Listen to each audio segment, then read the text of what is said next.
Millions of Americans are expected to get tested for Alzheimer's in the coming years. People like Wendy Nelson, who lost her mom to the disease. It comes as a series of new drugs is ushering in sweeping change in how Alzheimer's is treated. But experts warn, while knowledge is power, there could be unexpected consequences. And of course, I had the constant fear that, it's good, I'm next. And I didn't like living that way. Nelson and her 3 adult daughters did at-home tests from 23andMe a few years ago. The 52-year-old biotech executive hoped the kit would reassure her family. That idea backfired. I got the results online and saw, there's a comes up with very dramatic, you have 2 variants of ApoE4, and my heart just sunk. I mean, it's pretty devastating news to learn. All 4 of them had copies of the ApoE4 gene variant, which increases their risk for the disease. The National Institutes of Health estimates up to a quarter of people in the US have 1 copy of ApoE4, and up to 5% have 2 copies.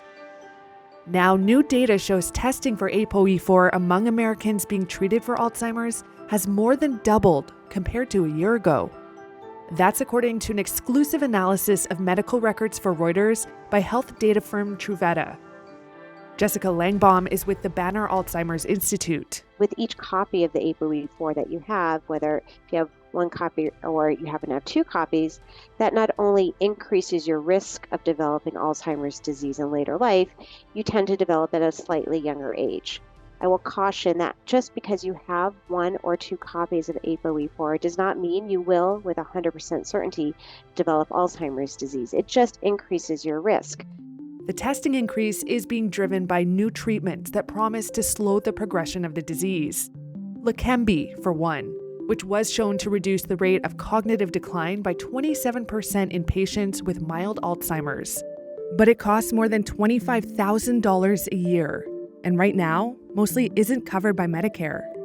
Another drug from Eli Lilly is in clinical trials.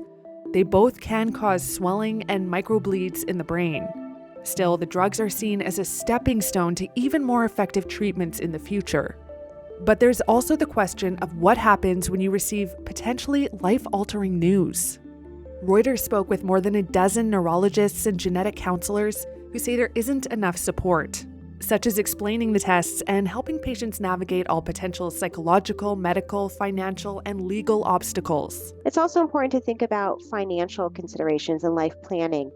For instance, if you haven't yet purchased long-term care insurance and you're thinking about it, you may want to purchase that before you learn your results because it could influence your ability to obtain coverage. Nelson's risk of developing Alzheimer's is up to 12 times higher than someone without the variant. Except I can't find one that fits in your... She says if treatment fails, she's opting for legal euthanasia. I've actually told my kids I don't want them to waste their life like I saw my dad do sitting next to my mom day in and day out. I mean, he cared for her for 13 years, and it basically killed him. Oh my God. But at the moment, she's working her way through a bucket list of trips. Maybe a couple years ago, I might have put it off a little longer, though there you have to be real athletically in shape too, so maybe you don't want to put it off too long anyway. But that's just an example. I did Machu Picchu in the fall, I just did Kilimanjaro, and I'm looking for the next bigger mountain. So I might do, K2 base camp trek or something like that next.